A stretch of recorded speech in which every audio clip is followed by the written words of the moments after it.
Picture this. You're 18 years old, 6 feet tall, athletic, intelligent, and you've just become the most powerful man in England. The world is your oyster. You can have anything you want, do anything you please, and everyone tells you you're magnificent. You're also convinced that God personally chose you to rule, and that your every decision is divinely inspired. What could possibly go wrong?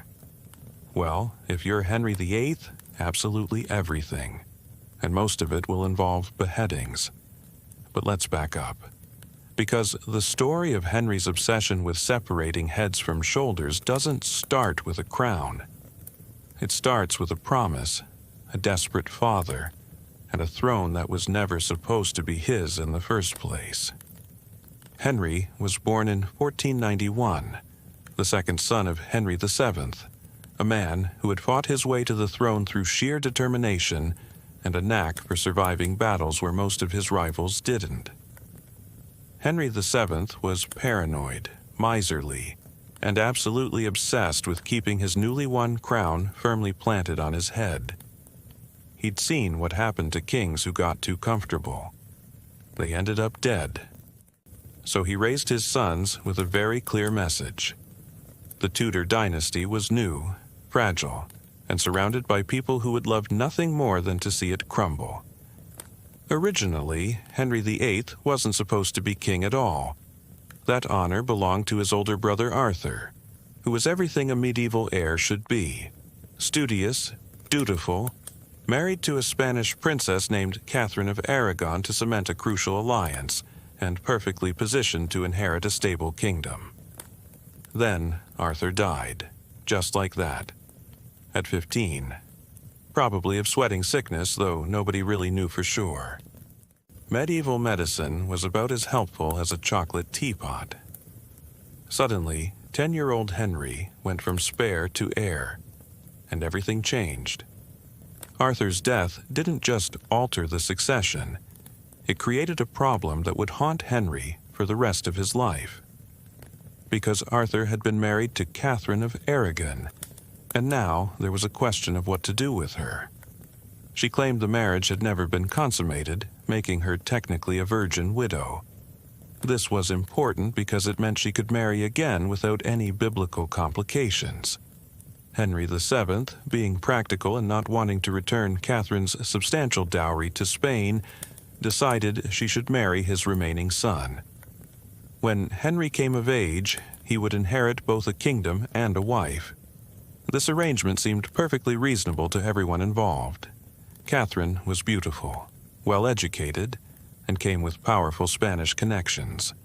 Henry, now the golden boy of the Tudor court, was being groomed for greatness. He learned languages, studied theology, excelled at sports, music, and poetry. By all accounts, he was brilliant. He was also developing an ego the size of Westminster Abbey, and a conviction that whatever he wanted, he should have. When Henry VII died in 1509, 18-year-old Henry VIII inherited the throne and immediately married Catherine of Aragon. It was a love match, at least at first. Catherine was 6 years older, worldly, and intelligent. Henry was young, energetic, and absolutely convinced that he was the most fascinating person who had ever lived. For a while, it worked. They seemed happy. The court was magnificent. Henry, through tournaments, wrote music, debated theology with the brightest minds in Europe, and generally acted like a Renaissance prince who'd stepped out of a fairy tale. There was just one small problem. Catherine kept having babies, and they kept dying. In 16 years of marriage, Catherine experienced multiple pregnancies. Some ended in miscarriage. Some produced babies who lived only days or weeks. Only one child survived, a daughter, Mary, born in 1516. For Henry, this wasn't just disappointing, it was terrifying. Because in his mind, God was sending him a message, and that message was not good. See, Henry had convinced himself that his marriage to Catherine was cursed. He'd been reading his Bible, specifically Leviticus. which states that if a man marries his brother's wife, they shall be childless. Never mind that Catherine insisted she'd never actually consummated her marriage to Arthur. Never mind that the Pope had granted a dispensation for their marriage. Henry had decided that God was punishing him for marrying his brother's widow, and the proof was that he had no male heir. This obsession with biblical law wasn't just theological, it was political survival. Henry had grown up hearing stories about the Wars of the Roses, a bloody series of conflicts that had torn England apart because there was no clear succession. His own father had won the crown by killing Richard III at the Battle of Bosworth Field. Henry knew that without a male heir, his kingdom could descend into civil war the moment he died. The Tudor dynasty, which his father had fought so hard to establish, could vanish as quickly as it had appeared. By the 1520s, Henry's frustration had turned into obsession. He needed a son, and Catherine, now in her 40s, was unlikely to provide one. He began to believe that God wanted him to find a new wife, one who could give him the male heir he desperately needed. And he'd already picked her out. Her name was Anne Boleyn, and she was everything Catherine wasn't. Young, vivacious, dark-haired, and sharp-tongued, Anne had spent years at the French court and returned to England with a sophistication that caught Henry's attention. But Anne wasn't interested in becoming another royal mistress. She'd watched what happened to her sister Mary, who'd had an affair with Henry and then been discarded without ceremony. Anne wanted marriage or nothing. This created a problem. Henry was already married, and in the Catholic Church, marriage was indissoluble. Divorce didn't exist. The only way out was an annulment, a declaration that the marriage had never been valid in the first place. Henry was convinced he had a case. After all, Leviticus clearly stated that marrying your brother's wife was forbidden. Surely the Pope would see reason. The Pope did not see reason. Pope Clement VII was in an impossible position. Catherine's nephew was Charles V, the Holy Roman Emperor, and arguably the most powerful man in Europe. Charles had recently sacked Rome and held the Pope essentially captive. Declaring Catherine's marriage invalid would be a massive insult to the Emperor, something Clement could not afford. So he stalled, delayed, and hoped the problem would go away. Henry was not a patient man. By 1533, he'd been trying to get his annulment for 6 years. Anne Boleyn was pregnant, and if this child was going to be legitimate, they needed to be married soon. So Henry did something unprecedented. He broke with Rome entirely. The Act of Supremacy, passed in 1534, declared Henry the supreme head of the Church of England. At a stroke, he'd eliminated the Pope's authority over English religious matters and given himself the power to grant his own annulment. Thomas Cranmer, the new Archbishop of Canterbury, promptly declared Henry's marriage to Catherine invalid and his secret marriage to Anne Boleyn legitimate. This wasn't just a personal decision, it was a revolution. Henry had fundamentally altered the religious landscape of England, all because he wanted to remarry. The man who had once defended Catholic orthodoxy so vigorously that the Pope had named him Defender of the Faith had become the greatest religious rebel in European history. But there was a problem with the whole plan. Anne Boleyn gave birth to a daughter. Elizabeth was healthy, intelligent, and would eventually become one of England's greatest monarchs. But in 1533, she was a catastrophic disappointment. Henry had risked civil war, international isolation, and eternal damnation for a son, and instead he got another daughter. The pattern was repeating itself. At first, Henry convinced himself that sons would follow. Anne was young and fertile. Surely this was just the beginning. But as the months turned into years, it became clear that Anne was having the same problems Catherine had experienced: miscarriages, stillbirths, and no surviving sons. Henry's frustration began to turn into something darker. He started to wonder if Anne had somehow tricked him into marriage. After all, she'd refused to sleep with him until they were wed, which now seemed suspiciously calculating. Court gossips whispered that Anne was difficult, demanding, and had a sharp tongue that wasn't suitable for a queen. Some even suggested she was a witch who had ensnared the king through dark magic. These weren't random rumors. They were carefully orchestrated by Henry's advisors, particularly Thomas Cromwell, who had concluded that Anne Boleyn was becoming a political liability. The break with Rome had isolated England from Catholic Europe. Charles V was threatening invasion. The English people, many of whom still loved Catherine of Aragon, viewed Anne as a foreign temptress who had corrupted their king. Something had to be done. By 1536, Henry was already eyeing his next potential wife, Jane Seymour, a quiet, pale young woman who served as one of Anne's ladies-in-waiting. Jane was everything Anne wasn't. Submissive, conventional, and eager to please. She also represented a different kind of family alliance. The Seymours were rising courtiers who owed everything to Henry's favor, unlike the Boleyns, who had their own power base and agenda. But Henry couldn't simply divorce Anne the way he'd annulled his marriage to Catherine. He'd already established the principle that marriage was indissoluble. If he started granting himself divorces whenever he felt like it, the whole foundation of his religious revolution would crumble. He needed a different solution. That solution was treason. In early 1536, Cromwell began building a case against Anne Boleyn. The charges were spectacular: adultery with multiple men, including her own brother George, witchcraft, and plotting the king's death. The evidence was thin to non-existent, extracted mainly through torture and the promise of mercy for those who testified against her. But in Henry's England, the king's word was law, and if Henry believed Anne was guilty, then guilty she was.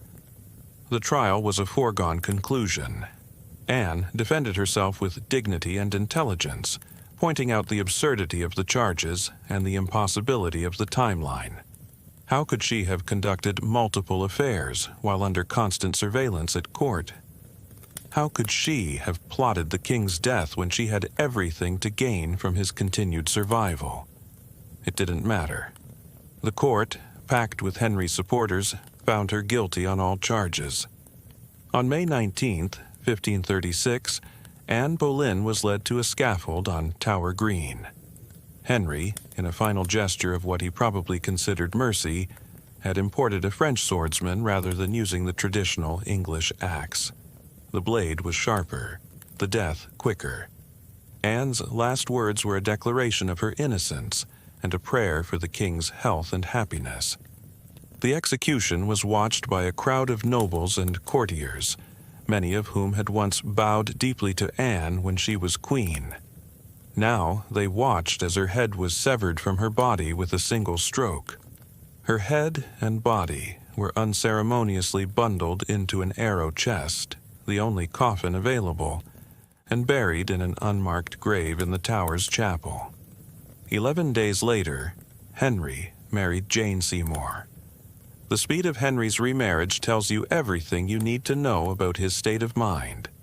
This wasn't a man mourning a wife he'd once loved. This was a man who had convinced himself that Anne Boleyn had been an obstacle to God's plan, and now that obstacle had been removed.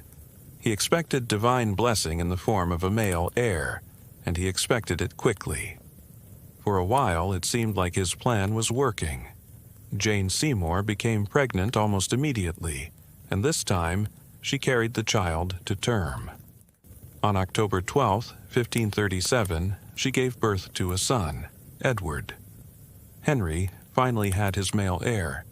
He'd broken with Rome, executed a queen, and upended the English Reformation, but it had all been worth it. God had rewarded his faithfulness with the one thing he'd always wanted. Jane Seymour died 12 days later from complications related to childbirth. Henry was devastated. Unlike his previous wives, Jane had given him what he'd always wanted before dying. In his mind, this made her the perfect wife, the one God had truly intended for him. He would eventually be buried next to her, and for the rest of his life, he would consider her his only true queen. But he still needed more sons. Edward was healthy for the moment, but infant mortality was high in the 16th century, and Henry knew that one heir wasn't enough. The Wars of the Roses had shown what happened when succession was uncertain. He needed what his contemporaries called an heir and a spare. Thomas Cromwell, still Henry's chief minister, began the delicate task of finding the king a fourth wife. This time, the choice was driven entirely by politics. England was isolated in Europe, threatened by an alliance between France and the Holy Roman Empire. Henry needed allies, and the best way to secure them was through marriage. Cromwell's solution was Anne of Cleves, sister of the Duke of Cleves, a small German territory that was strategically positioned between France and the Empire. An alliance with Cleves would give England a foothold in European politics and potential allies in case of invasion. The match made perfect sense diplomatically. Personally, it was a disaster. Henry had been shown a portrait of Anne, painted by Hans Holbein, one of Europe's finest artists. The portrait showed an attractive young woman with a pleasant face and rich clothing. What it didn't show was that Anne was tall, sturdy, and completely unfamiliar with English customs. When she arrived in England in December 1539, Henry met her disguised as a common courtier, expecting her to recognize him through some sort of romantic intuition. Instead, Anne was polite, but distant to the strange man who was clearly hitting on her. Henry was mortified. This wasn't how it was supposed to work. In all the stories he'd read, the princess immediately recognized the prince despite his disguise. Anne's failure to play along suggested either that she was incredibly dense or that God wasn't blessing this marriage. Either way, Henry was having second thoughts. But it was too late to back out. Anne had already traveled to England. The alliance with Cleves was already in motion, and calling off the wedding would be a massive diplomatic embarrassment. So, Henry went through with the ceremony while privately fuming about Cromwell's choice. The marriage was never consummated. Henry claimed that Anne's appearance made it impossible for him to perform his husbandly duties. More likely, he'd already decided that this marriage was a mistake and was looking for an excuse to end it. Within 6 months, he was seeking an annulment based on his claim that he'd never truly consented to the marriage. Anne, displaying considerably more wisdom than her predecessors, agreed to the annulment without a fight. She accepted a generous settlement, kept the title of the king's beloved sister, and lived comfortably in England for the rest of her life. She'd dodged a bullet, though she probably didn't realize it at the time. Thomas Cromwell wasn't so lucky. Henry blamed his chief minister for the Anne of Cleves disaster and began listening to Cromwell's enemies at court. By July 1540, Cromwell had been arrested on charges of treason and heresy. His trial was as much a foregone conclusion as Anne Boleyn's had been. He was executed on July 28, 1540, the same day Henry married his fifth wife. Catherine Howard was Anne Boleyn's teenage cousin, and in many ways she was everything Henry thought he wanted. Young, beautiful, vivacious, and eager to please, Catherine seemed like the perfect remedy for the Anne of Cleves debacle. She flirted shamelessly with the king, laughed at his jokes, and made him feel young again. Henry, now approaching 50 and considerably heavier than he'd been in his youth, was completely smitten. The problem was that Catherine Howard was very young and very inexperienced. She'd grown up in the chaotic household of her step-grandmother, the Dowager Duchess of Norfolk, where teenagers were given little supervision and less guidance.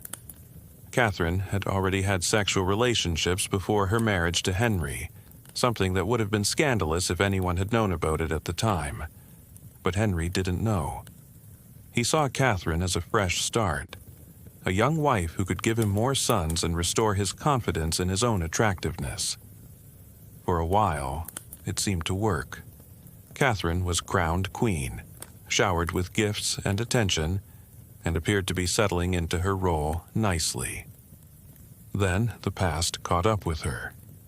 In 1541, one of Catherine's former lovers, Francis Derham, appeared at court seeking a position in the Queen's household. Catherine, probably trying to keep him quiet about their previous relationship, gave him a job. This proved to be a massive mistake, because it put Derham in close contact with another of Catherine's former lovers, Henry Mannix, who had been her music teacher. The situation got even more complicated when Catherine began a flirtation with Thomas Culpeper, a young gentleman of the king's privy chamber.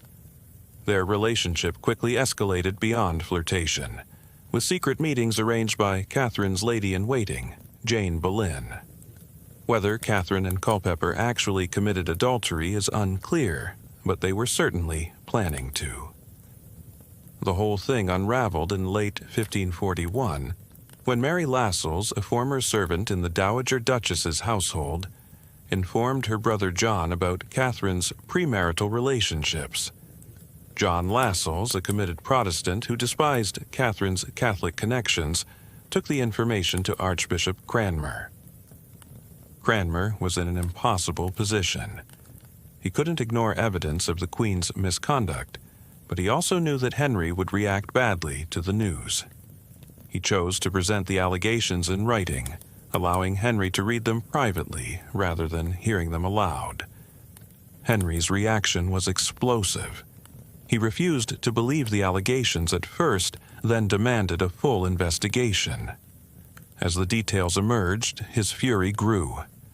Not only had Catherine concealed her previous relationships, but she was apparently carrying on an affair under his very nose. For a man who'd already executed one wife for adultery, this was intolerable. Catherine and her alleged lovers were arrested and interrogated.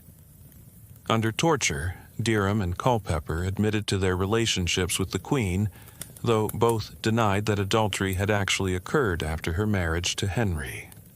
Catherine herself was questioned extensively, but maintained her innocence of any wrongdoing as queen. It didn't matter. Henry had already decided that Catherine was guilty, and in his mind, her previous relationships were proof that she'd deceived him from the beginning. The fact that she was barely 20 and had been thrust into a situation she was completely unprepared for didn't factor into his thinking. She'd betrayed him, and betrayal was treason. Parliament passed a bill of attainder declaring that concealing a sexual past from the king was treasonous. This was retroactive legislation designed specifically to ensure Catherine's conviction, since there was no existing law that made her actions illegal. Henry had literally changed the law to justify executing his wife. On February 13, 1542, Catherine Howard was beheaded on Tower Green, the same spot where Anne Boleyn had died less than 6 years earlier. She was probably 19 years old. Her last words were a request that people pray for her soul, and a declaration that she deserved to die for offending the king. By this point, Henry's pattern was becoming clear to anyone paying attention. When a marriage didn't produce the sons he wanted, or when a wife became politically inconvenient, Henry found a way to get rid of her. The method might vary: annulment, execution, or natural death, but the result was always the same. The king moved on to the next wife with barely a pause for mourning. But Catherine Howard's execution marked a turning point. Henry was now in his 50s, increasingly paranoid, and suffering from what was probably a leg ulcer that caused him constant pain. His weight had ballooned, making him barely recognizable as the athletic young king who'd once impressed European courts. More importantly, the pool of potential wives was shrinking. What noble family would want to risk their daughter's life by marrying her to a king who'd already executed 2 queens? Henry's 6th and final wife, Catherine Parr, was a widow who had already survived 2 husbands. She was intelligent, well-educated, and most importantly, experienced enough to navigate the dangerous waters of Henry's court. When Henry began courting her in 1543, Catherine probably knew exactly what she was getting into. Catherine Parr was also a committed Protestant who used her influence to promote religious reform. This was a risky strategy, since Henry's religious views were notoriously changeable, but Catherine managed to walk the line successfully. She provided companionship for Henry's final years, helped reconcile him with his daughters Mary and Elizabeth, and most importantly, avoided giving him any excuse to execute her. When Henry died in 1547, Catherine Parr became the first of his wives to survive him. She'd accomplished what none of her predecessors had managed. She'd outlasted the king. So, why was Henry VIII so obsessed with beheading his wives? The simple answer is that he wasn't exactly. He executed 2 out of 6 wives, and both executions served specific purposes beyond just getting rid of unwanted spouses. Anne Boleyn's execution was fundamentally about Henry's desperate need for a male heir and his conviction that God was judging his marriages. When Anne failed to produce sons and became politically inconvenient, Henry convinced himself that she'd somehow tricked him into marriage through witchcraft or deception. Executing her wasn't just about clearing the way for a new wife. It was about proving to God, to his subjects, and to himself that he'd been the victim rather than the perpetrator of the failed marriage. Catherine Howard's execution was about Henry's wounded pride and his need to maintain absolute control. A younger king might have been able to laugh off a wife's past relationships, but Henry in his 50s was insecure about his age, his appearance, and his ability to inspire genuine affection. Catherine's youth and beauty had made him feel virile again, and her betrayal was therefore not just personal, but existential. If he couldn't trust his young, beautiful wife, then his carefully constructed image of himself as irresistible was a lie. But the deeper answer is that Henry's willingness to execute his wives reflected his fundamental view of kingship and marriage. Henry believed that he was God's appointed ruler on earth, and that his personal desires were therefore aligned with divine will. When his marriages failed to produce the results he wanted, he didn't question his own expectations or methods. Instead, he concluded that his wives had somehow failed in their duties to God and king. This wasn't entirely unusual for the time period. Royal marriages were political arrangements, and queens were expected to produce heirs above all else. What was unusual was Henry's willingness to treat marriage as revocable when it didn't serve his purposes. Previous kings had been stuck with their wives regardless of personal compatibility or political convenience. Henry's break with Rome gave him the power to reshape marriage law to suit his needs, and he used that power ruthlessly. The executions also served as warnings to anyone who might challenge Henry's authority. By the 1530s, Henry was facing serious opposition to his religious reforms. Many of his subjects remained loyal to Rome and viewed his break with the Catholic Church as illegitimate. Executing a queen for adultery and treason sent a clear message. If Henry was willing to kill his own wife for defying him, he would certainly kill anyone else who dared to challenge his authority. In a sense, Anne Boleyn and Catherine Howard died not just for their own alleged crimes, but as symbols of Henry's absolute power. Their executions were public demonstrations that no one, not even the Queen of England, was above the king's justice. The fact that both women were probably innocent of the most serious charges against them only reinforced the message. Henry's power was so complete that he could redefine truth itself. The psychological dimension is harder to untangle, but it's impossible to ignore. Henry's childhood had been shaped by uncertainty and the constant threat of political violence.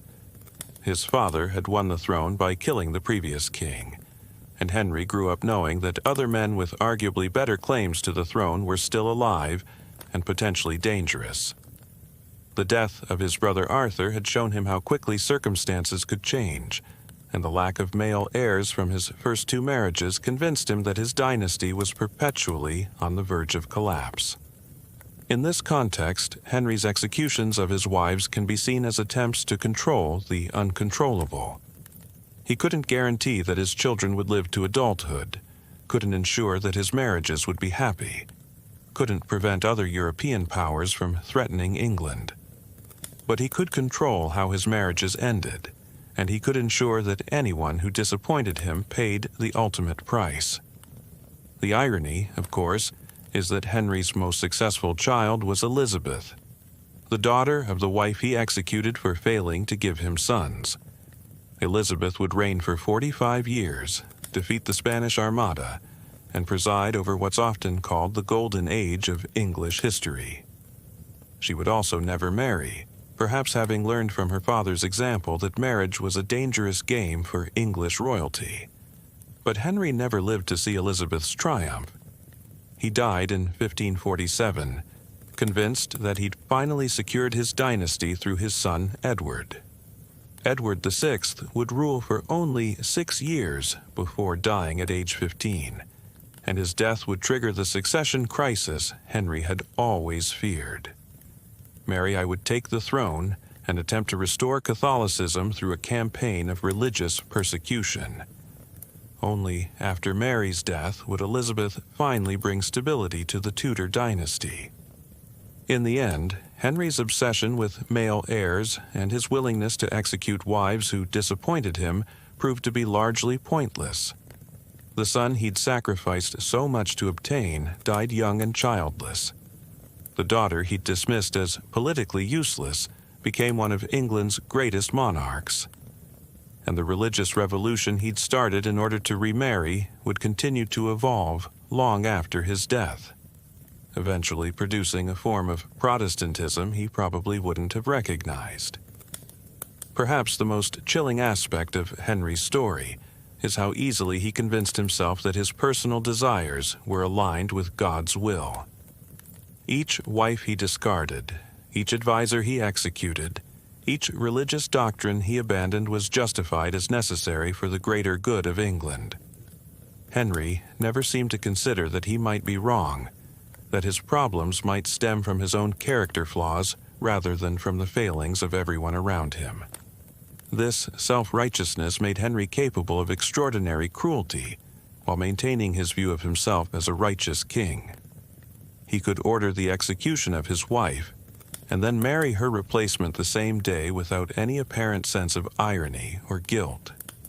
In his mind, these weren't contradictory actions, but complementary ones. He was both punishing sin and embracing God's plan for his future.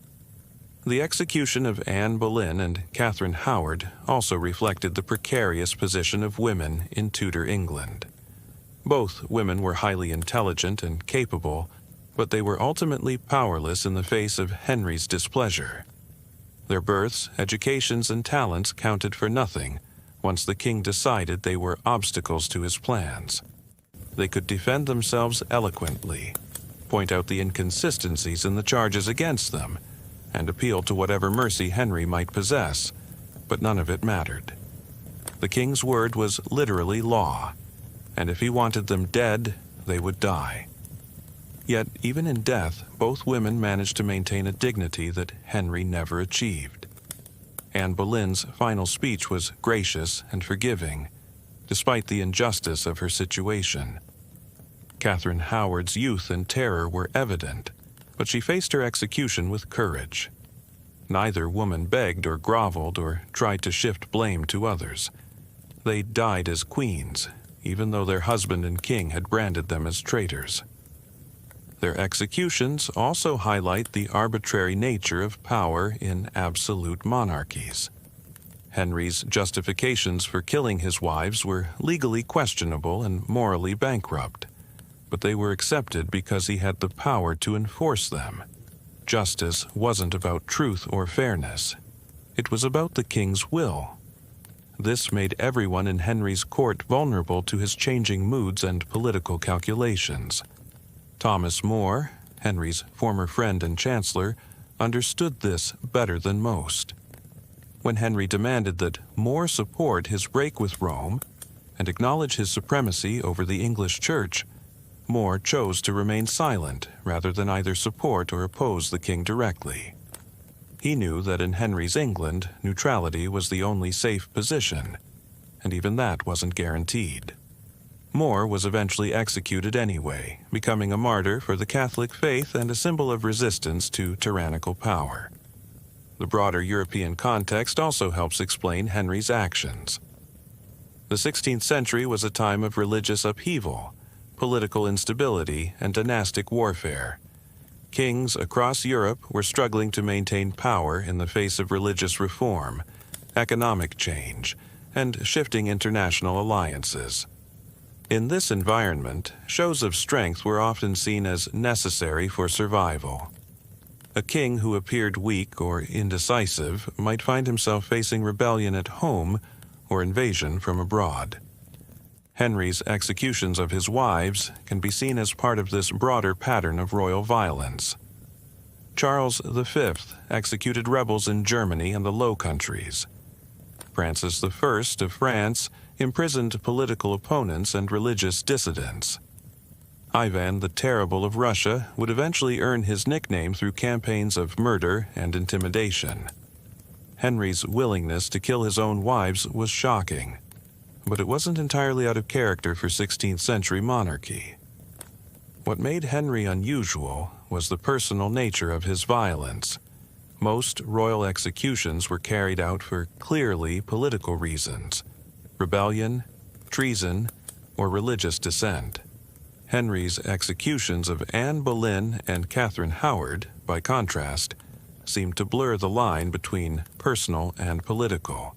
He was using state power to resolve what were essentially marital problems, and he was doing so in ways that violated both legal precedent and moral tradition. This blurring of boundaries would become one of Henry's most troubling legacies. Future English monarchs would inherit not just his crown, but also his precedent for using royal power to eliminate personal obstacles. The divine right of kings, which would reach its full expression under the Stuarts, owed much to Henry's example of royal absolutism. But Henry's most immediate legacy was the religious revolution he'd started. The English Reformation, which began as a way to secure an annulment from Catherine of Aragon, would eventually transform not just England, but much of the Protestant world. The Church of England would become a model for other national churches seeking independence from Rome. English translations of the Bible would spread Protestant ideas across Europe and into the New World. And the principle that temporal rulers could determine religious doctrine in their territories would reshape the relationship between church and state for centuries to come.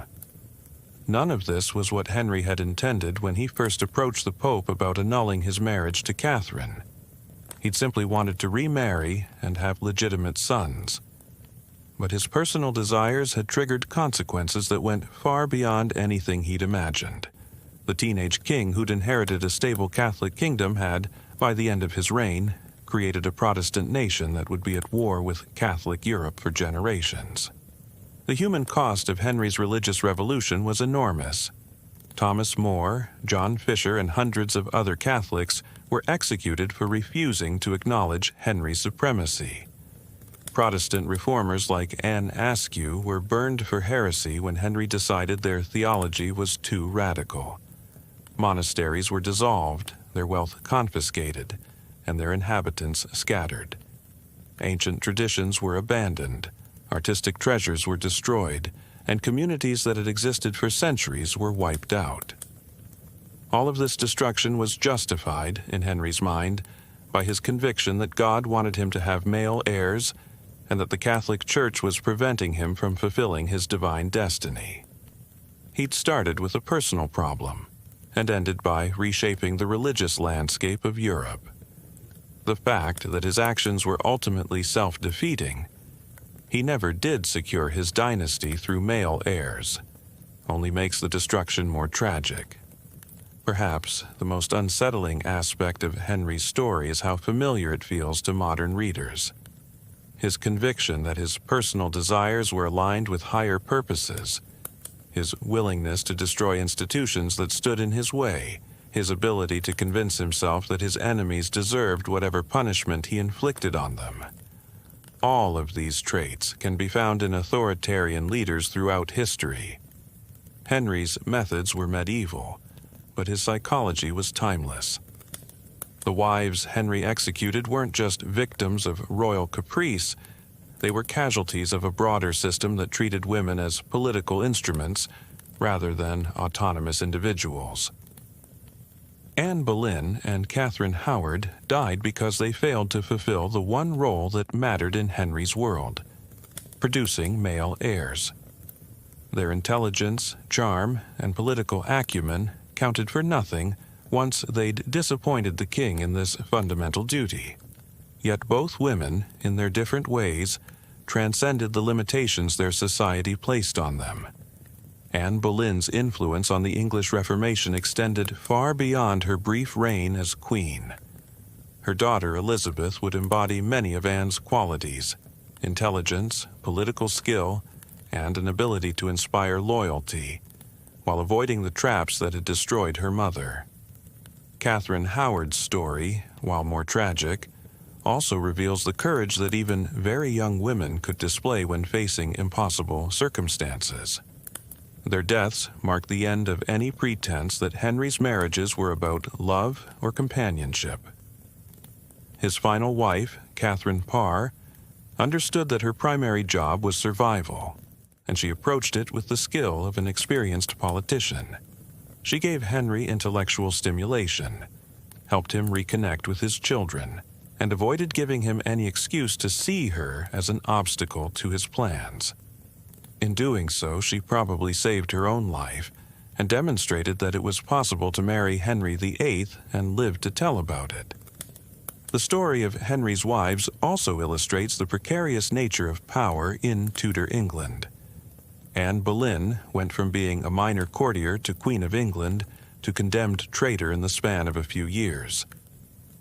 Catherine Howard's rise and fall were even more dramatic, covering barely 18 months. These women wielded enormous influence at the height of their power, but that influence was entirely dependent on the king's favor, and the king's favor was notoriously unreliable. The speed with which Henry's queens could fall from grace reflected the broader instability of Tudor politics. The king's court was a dangerous place where today's favorite could be tomorrow's prisoner, where a careless word or an unfortunate political alliance could lead to exile or execution. Everyone from the greatest nobles to the humblest servants lived with the knowledge that royal displeasure could destroy them without warning. This atmosphere of constant threat shaped the behavior of everyone around Henry. Courtiers learned to watch for subtle changes in the king's mood, to anticipate his desires before he voiced them, and to distance themselves from anyone who seemed to be falling out of favor. The result was a court culture based on paranoia, flattery, and self-preservation rather than honest counsel or genuine friendship. Henry's later years were marked by increasing isolation and suspicion. The confident young king who had once delighted in debate and intellectual challenge became a suspicious tyrant who saw enemies everywhere. His physical deterioration, he was probably suffering from diabetes, gout, and chronic pain from his leg wound, only made his temperament worse. The man who had once been celebrated for his Renaissance learning and athletic prowess became a bloated, paranoid despot who ruled through fear rather than respect. The irony is that Henry's obsession with securing his dynasty through violence and intimidation probably made that dynasty less secure, not more. By executing so many capable advisors and potential allies, He deprived his son Edward of the experienced counselors who might have helped him navigate the challenges of ruling. By alienating much of Catholic Europe, he ensured that England would face external threats for generations. And by establishing precedents for royal absolutism, he set the stage for the constitutional crises that would eventually destroy the Stuart monarchy. Even Henry's success in producing a male heir turned out to be Pyrrhic. Edward VI was intelligent and well-educated, but he was also sickly and died before he could marry or have children. The succession crisis that followed Edward's death was exactly what Henry had always feared. A bloody struggle between competing claimants that threatened to tear the kingdom apart. Mary I's brief reign was marked by religious persecution and political instability. Only Elizabeth's accession finally brought the stability Henry had sacrificed so much to achieve. But perhaps we're being too harsh on Henry. It's easy to judge him by modern standards of morality and human rights, but those standards didn't exist in the 16th century. Royal marriages were political arrangements, queens were expected to produce heirs, and treason was routinely punished by death. What seems like monstrous cruelty to us might have seemed like unfortunate necessity to Henry's contemporaries. Yet, even by the standards of his own time, Henry's behavior was extreme. Other European monarchs managed to deal with succession problems without executing their wives. Charles V remained married to Isabella of Portugal for 13 years, despite her failure to produce a surviving male heir until late in their marriage. Francis I of France never executed any of his wives, despite various political and personal disappointments. Henry's willingness to use execution as a solution to marital problems was unusual even among absolute monarchs. The real tragedy of Henry's story may be that he was capable of so much more. The young king who had impressed Erasmus and Thomas More with his learning, who had written theological treatises and composed music, who had seemed to embody the Renaissance ideal of the scholar prince, gradually transformed himself into a caricature of tyrannical power. The man, who had once been celebrated across Europe as a model ruler, became an object of fear and disgust. This transformation wasn't inevitable. Henry made choices at every step of his reign, and many of those choices led him further down the path of paranoia and violence.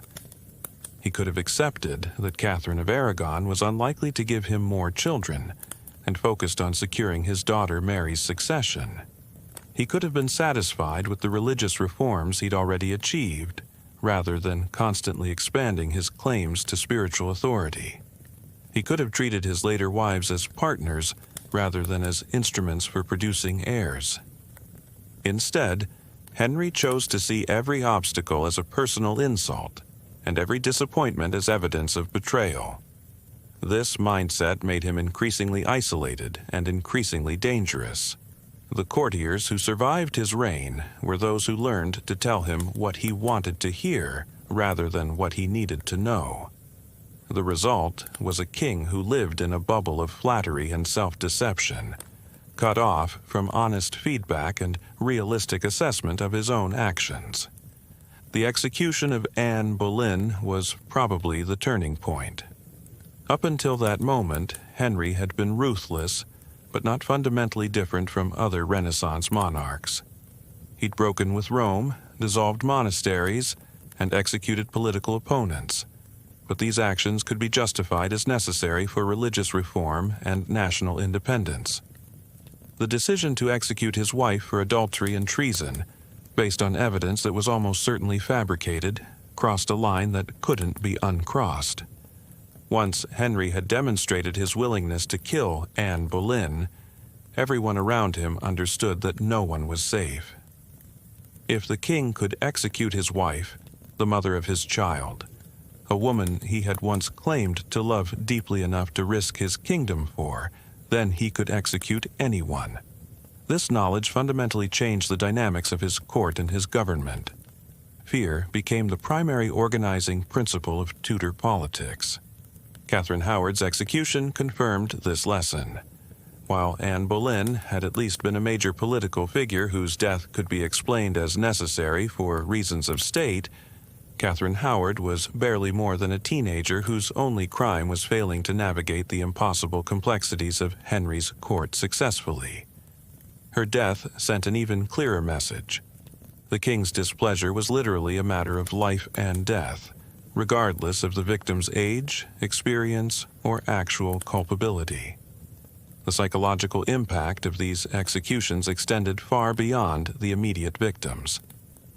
Henry's children all grew up knowing that their father had killed their mothers or stepmothers. Mary saw her mother's marriage declared invalid and watched Catherine of Aragon die in exile. Elizabeth grew up knowing that her mother had been executed as a traitor when Elizabeth was barely 2 years old. Edward was raised by his mother's family, who had gained their position through Jane Seymour's death in childbirth. These experiences shaped all three of Henry's children in profound ways. Mary's later persecution of Protestants can be partly understood as revenge for her mother's treatment. Elizabeth's refusal to marry may have been influenced by her understanding of how dangerous marriage could be for royal women. Edward's brief reign was marked by the kind of religious extremism that might have appealed to a boy trying to prove his worthiness to his father's memory. The broader impact on English society was equally significant. Henry's reign normalized political violence in ways that would have consequences for generations. The idea that the monarch could redefine law, religion, and morality to suit personal needs became embedded in English political culture. This would contribute to the constitutional crises of the 17th century, when Charles I and James II would attempt to exercise the kind of absolute power Henry had wielded with apparent success. But Henry's reign also demonstrated the limits of royal power. Despite all his violence and intimidation, he never achieved the security he sought. His dynasty lasted only 3 generations.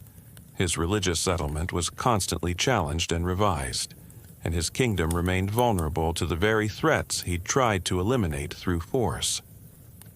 In the end, the stability he'd sacrificed so much to achieve came not through his methods, but despite them.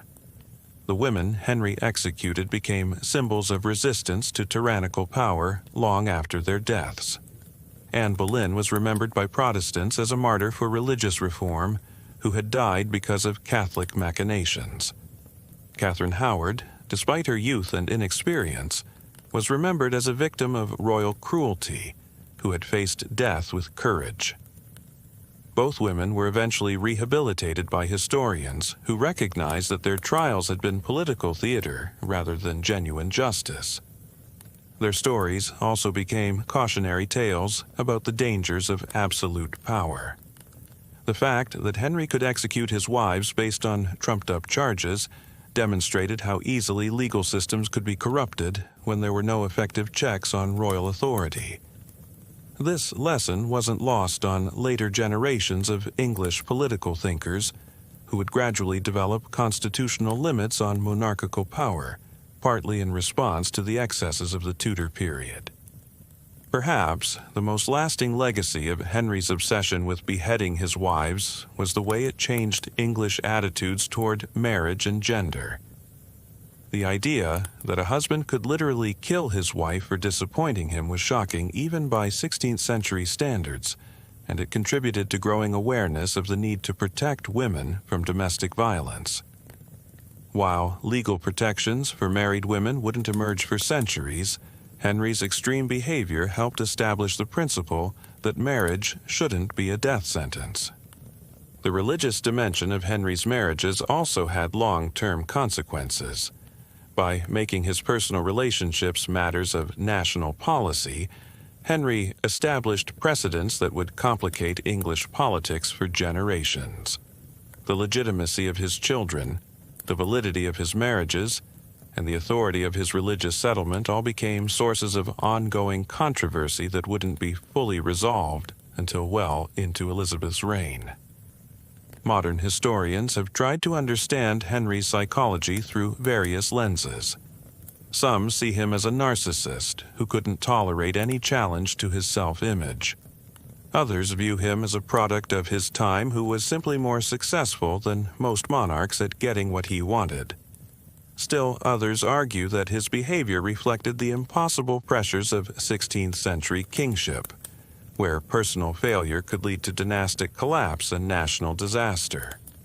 All of these interpretations have some merit, but they may miss the most important point. Henry's story shows how personal obsessions can have massive historical consequences. His determination to have male heirs and his willingness to use any means necessary to achieve that goal reshaped English religion, politics, and culture in ways that are still visible today.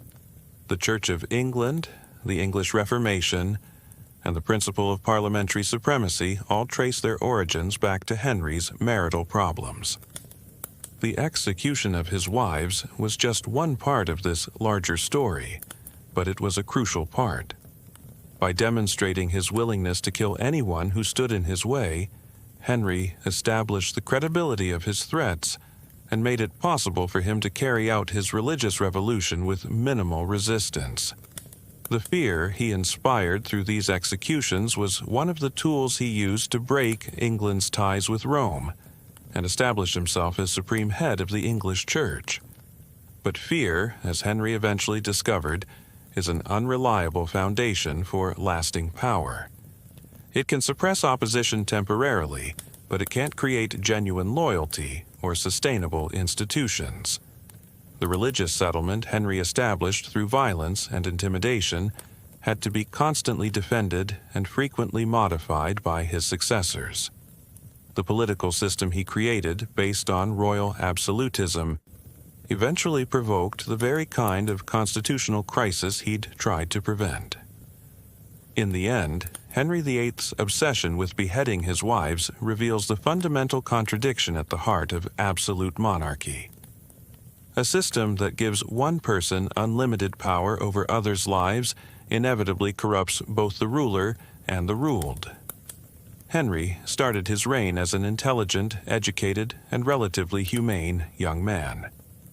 But the temptations of absolute power gradually transformed him into the paranoid tyrant who could order his wife's execution and remarry the same day without apparent moral qualms. The wives who died on Tower Green weren't just victims of one man's cruelty. They were casualties of a political system that treated human beings as expendable resources in the pursuit of dynastic goals. Their deaths remind us why constitutional limits on government power aren't just legal niceties, but essential protections for human dignity and life itself. Yet, even in death, Anne Boleyn and Catherine Howard achieved a kind of victory over their executioner. Their courage in facing unjust death inspired others to resist tyrannical power. Their stories became part of England's collective memory, serving as warnings about the dangers of absolute rule. And their daughters, Elizabeth in Anne's case, and the stepdaughter Catherine helped raise in Catherine Parr's case, would eventually rule England with the kind of wisdom and restraint that Henry never demonstrated. The scaffold on Tower Green where both women died would eventually be replaced by a memorial marking the spot where they lost their lives. Visitors today can stand where they stood, imagine what they felt, and remember that even queens aren't immune to the abuse of power. In death, Anne Boleyn and Catherine Howard became more powerful than they'd ever been in life, symbols of resistance to tyranny, and reminders that even the mightiest rulers are ultimately accountable to history's judgment. Henry VIII thought he was securing his dynasty and serving God's will when he ordered their executions. Instead, he was ensuring that his reign would be remembered more for its cruelty than its achievements. The king, who desperately wanted to be seen as a great ruler, became instead a cautionary tale about the corrupting effects of absolute power. And the wives he killed in pursuit of dynastic security became martyrs whose memory would outlast his own. In the final analysis, Henry's obsession with beheading his wives wasn't really about the wives at all. It was about a man who couldn't accept that he wasn't the center of the universe, who couldn't tolerate disappointment, and who couldn't distinguish between his personal desires and divine will. The executions were symptoms of a deeper disease, the belief that unlimited power justified unlimited cruelty. That disease wasn't unique to Henry VIII, and it didn't die with him. Throughout history, rulers have used their power to eliminate inconvenient people, often justifying their actions as necessary for the greater good. The specific methods may change: execution, imprisonment, exile, or character assassination, but the underlying mentality remains the same. Those who challenge or disappoint the powerful deserve whatever punishment they receive. Henry's story reminds us that this mentality is always wrong, regardless of who holds power or what justifications they offer. The lives of Anne Boleyn and Catherine Howard mattered not because they were queens, but because they were human beings who deserved better than they received. Their deaths stand as eternal testimony to the principle that no one, regardless of rank or authority, has the right to take another person's life for personal or political convenience. The young king, who had once seemed to embody the best of Renaissance monarchy, ended his reign as a bloated, paranoid tyrant whose legacy was written in blood. The sophisticated court culture he'd initially fostered became a theater of fear, where survival required constant vigilance and moral compromise. The religious reformation he'd championed as a return to biblical truth became a tool for personal aggrandizement and political control. Perhaps most tragically, the male heir Henry, sacrificed so much to obtain, proved to be as mortal as everyone else. Edward VI's brief reign and early death made a mockery of all the violence Henry had committed in pursuit of dynastic security. The daughter he'd dismissed as politically useless became England's greatest monarch, while the son he'd elevated above all other considerations left no lasting mark on history except his own premature death. The two women who died on Tower Green deserved better than they got from history, from their husband, and from the political system that treated their lives as expendable. But in death, they achieved something that eluded Henry in life. They became symbols of something larger than themselves. Anne Boleyn represented the cost of religious revolution and the price of challenging papal authority. Catherine Howard embodied the vulnerability of youth and innocence in the face of political manipulation. Both women faced their deaths with a dignity that Henry never achieved in life. They didn't beg, grovel, or attempt to shift blame to others. They maintained their composure even as they were being killed for crimes they probably didn't commit. In doing so, they demonstrated that moral authority doesn't depend on political power, and that grace under pressure can be more impressive than all the crowns and titles in the world. Their executioner, by contrast, lived out his final years as a lonely, suspicious old man whose paranoia had alienated everyone around him. The court that had once celebrated his magnificence became a place where people counted the days until his death. The dynasty he'd fought so hard to secure barely outlasted his own lifetime, and the religious settlement he'd established through violence required constant modification and defense by his successors. In the end, Henry VIII's obsession with beheading his wives tells us more about the nature of absolute power than about the specific women who died. It shows us how easily good intentions can be corrupted by unlimited authority, how personal obsessions can have massive historical consequences, and how the pursuit of security through violence usually achieves the opposite of what it intends. The scaffold on Tower Green stands empty now, but the lessons it teaches remain relevant. Power without accountability leads to cruelty. Personal obsessions can become public disasters, and the willingness to sacrifice others for our own goals ultimately diminishes everyone involved, victims and perpetrators alike. Anne Boleyn and Catherine Howard died because they lived in a world where women's lives were valued only for their ability to serve men's ambitions. But their courage in facing death helped inspire future generations to imagine a different kind of world, one where human dignity matters more than political convenience, and where even queens, especially queens, deserve justice rather than execution. Their story is finished, but the principles they died defending are eternal. No one deserves to die for failing to meet another person's expectations. No one's life should be treated as expendable in the pursuit of political goals. And no amount of power or authority justifies taking another human being's life for personal convenience. These may seem like obvious truths today, but they were revolutionary ideas in Henry VIII's time. The women who died on Tower Green helped establish them not through their words, but through their example. In the end, that may be the most fitting memorial to their lives. The knowledge that their courage in facing unjust death helped create a world where such injustice is less likely to occur. Henry VIII wanted to be remembered as a great king who secured his dynasty and reformed his kingdom's religion. Instead, he's remembered primarily as the king who killed his wives. That reversal of fortune would probably infuriate him, but it serves as a powerful reminder that history's judgment doesn't always align with rulers' intentions. Sometimes the people we remember most are not those who wielded the most power, but those who faced power with grace and dignity. The two women who died for Henry's obsessions achieved a kind of immortality their executioner never attained. Their names are remembered with sympathy and respect, while his is recalled with a mixture of fascination and revulsion. In death, they became more powerful than they'd ever been in life, and their memory continues to inspire people to resist tyranny and defend human dignity. That's perhaps the most important lesson from this whole bloody story.